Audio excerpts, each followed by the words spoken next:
Hi guys, welcome back to my channel guys. நம்ம மகாநதியில் பார்த்தீங்கன்னா நம்ம இவங்களுக்கு சண்டை போடுவாங்கன்னு நினச்சா இவங்க என்னென்னோ கொஞ்சிட்டு திரிகிறாங்க. அந்த மாதிரிலாம் ஒரு சீக்வன்ஸ்லாம் போயிட்டுருக்கு.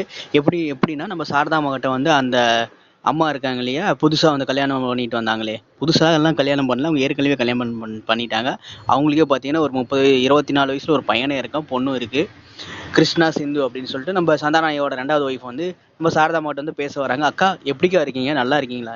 யாருக்கு யார் அக்கா, எதுவுமே என்னால் பேச முடியாமல் இருக்கு, நீங்கள் தயவு செஞ்சு இங்கேருந்து போயிரு. உன் மூஞ்செல்லாம் பார்த்தா எனக்கே ஒரு மாதிரி இருக்கு. எப்படி தான் அவர் வந்து கல்யாணம் பண்ணாரு உன்னை அப்படின்றது எனக்கு ஒன்றுமே புரியல. உங்கள்கிட்ட அப்படி என்னதை தான் பார்த்தாரு அப்படின்னு அந்த அம்மாவுக்கு ஒரு மாதிரி ஆயிடுச்சு. நான் வந்து இங்கே திண்டுக்கல், நீ வந்து தேனி, பக்கம் பக்கம்தான். எப்படி தான் வந்துட்டு அவருக்கு வந்து உன்னை பிடிச்சதுன்னு உனக்கு எனக்கு இன்னமும் புரியல.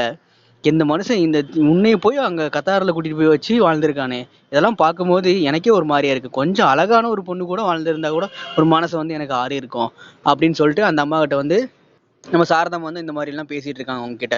அதெல்லாம் பார்த்துட்டு ஒரு மாதிரி நம்ம கங்காவுக்கு வந்து என்னமோ பேசிட்டு இருக்க, விடுமா அவங்கள, அவங்க என்னவோ பண்ணிட்டு போறாங்க, விட்டுருமா, ஏமா அவங்க கிட்ட போய் இப்படி எல்லாம் பேசிட்டு இருக்க அப்படின்னு சொல்லிட்டு இருக்காங்க. நம்ம காவேரி அதான் சொல்றாங்க, என்னமா என்னென்னமோ பேசிட்டு இருக்க, அதெல்லாம் பேசி என்னமா ஆக போகுது, தயவு செஞ்சு விட்டுட்டு வேற வேலையை பாருமா, ஏமா அதெல்லாம் யோசிச்சுட்டு இருக்க அப்படின்னு சொல்றாரு. நம்ம விஜயம் வந்துட்டு நம்ம சாரதாம்மாவுக்கு தான் வந்துட்டு சப்போர்ட் பண்ணி பேசுறாரு. நம்ம சாரதாம்மாவாலே அதை என்னன்னா தாங்கிக்கவே முடியாத ஒரு மாதிரி வழியா இருக்கு. என்ன பண்ண போறாங்கன்னு தான் தெரியல.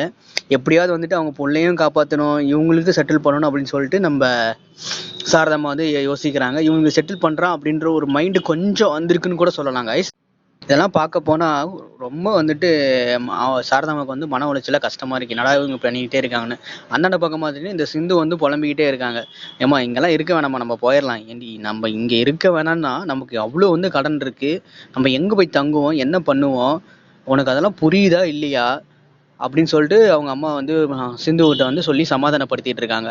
கிருஷ்ணாவை வந்துட்டு என்ன எங்க எங்க எங்க எதுக்காக ஏன் போகணும், நம்ம இது நம்மளோட சொத்து, நம்ம அப்பாவோட சொத்து, நம்ம கண்டிப்பா வந்துட்டு அதை 2ஆ போட்டா மட்டும்தான் நான் வந்து இங்க இருந்து போவேன், இல்லைன்னா போவே மாட்டேன், 6ஆ போடுறேன் 7ஆ போடுறேன்னு சொல்லிட்டு இருக்காங்க.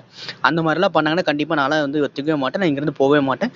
எப்படியாவது வந்துட்டு 2 பங்கா போட்டா மட்டும்தான் வந்துட்டு நான் போவேன் அப்படின்னு சொல்லிட்டு ரொம்ப வந்து ஸ்டஃபனாவே இருக்காரு நம்ம கிருஷ்ணா. இதெல்லாம் பார்த்துட்டு அவங்க அம்மா வந்து என்ன பேசுறதுனே தெரியாம அப்படியே பொறுமையா வாங்கிக்கலாம்டா அப்படின்னு சொல்லிட்டு அவங்க அம்மா வந்து சொல்லிட்டு இருக்காங்க, நான் பொறுமையாலாம் இருக்க முடியாது, இருக்கிற வரைக்கும் இருப்பேன், இல்லைன்னா பாத்தீங்கன்னா நான் அதெல்லாம் வந்துட்டு பார்க்க மாட்டேன், எனக்கு அதெல்லாம் வந்துட்டு இது இல்லை, எனக்கு அங்க எவ்வளவு கடன் வச்சுட்டு வந்துட்டு இருக்கேன், நீங்க வந்துட்டு பொறுமையாருன்றீங்க, நம்ம காசை வந்து அவங்க வந்து கொடுக்க மாட்டேங்கிறாங்க, அவங்க எல்லாமே ஜாலியா தான் இருக்காங்க. அந்த பொண்ணு வந்து கான்வென்ட்ல தான் படிக்குது. நம்ம இங்க பாருங்க, இந்த பொண்ணு எவ்வளோ பெரிய வீட்டில் வந்துட்டு வசதியாக வந்து கல்யாணம் பண்ணிட்டாங்க.